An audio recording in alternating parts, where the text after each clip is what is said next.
झुमर झुमर के सुमर सुमर के, झुमर झुमर के सुमर सुमर के, गरबा नाचबो आज। ओ अम्बे मैया नव कलसा माँ बेराज, जग तारिणी मैया नव कलसा माँ बेराज, जग जननी मैया नव कलसा माँ बेराज। झुमर झुमर के सुमर सुमर के, झुमर झुमर के सुमर सुमर के, गरबा नाचबो आज। ओ अम्बे मैया नव कलसा माँ बेराज, जग तारिणी मैया नव कलसा माँ बेराज, जग जननी मैया नव कलसा माँ बेराज।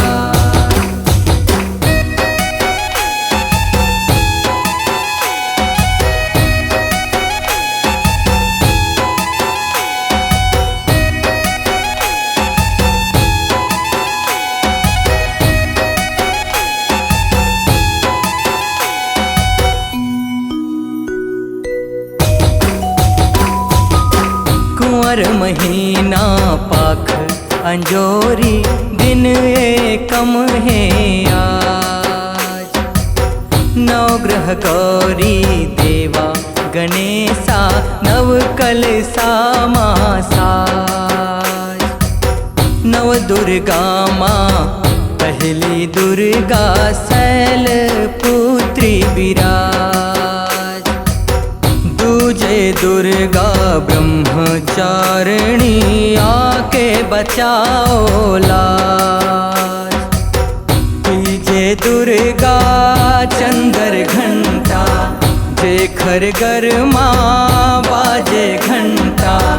तीजे दुर्गा चंद्र घंटा, जेखर घर माँ बाजे घंटा। सुख शांति के काज, कल्याणी मैया नव कलसा माँ बेराज, सिंहवाहिनी मैया नव कलसा माँ बेराज।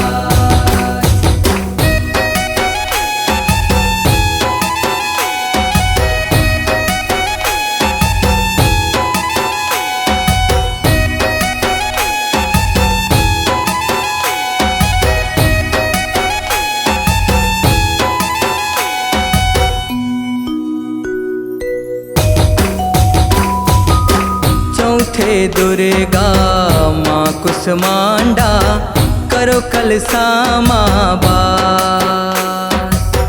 पांचवा दुर्गा स्कंद माता, पूरा करो मोर आस। छठवा दुर्गा है कात्यायनी, गोप देवी रचोरास। सातवा दुर्गा काल रात्रि, असुरन के करना। आठवा दुर्गा है महागौरी, पतलपुरी माँ माड़े पौरी। आठवा दुर्गा है महागौरी, पतलपुरी माँ माड़े पौरी। जस झपटे बैरी लबाज, जेवरानी मैया नव कलसा माँ बेराज, महारानी मैया नव कलसा माँ बेराज।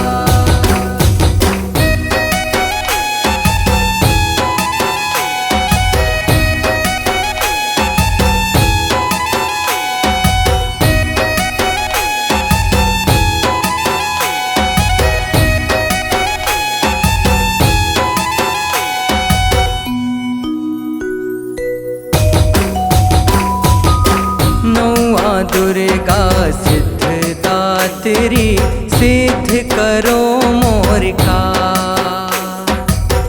रास लीला गरबा माचे, नव रंग साजे साज। सकल देवता देखन आए, गरबा नाचा। नवरात्रि के पावन बेला, गरबा खेले समाज। परमानंद का ढोले अब खाने, हरि के माया हरि हर जाने, परमानंद कठुलिया बखाने। हरि के माया हरि हर जाने, कांतिक रख लो लाज। बैतरणी मैया नव कलसा माँ बिराज, दुख हरणी मैया नव कलसा माँ बिराज।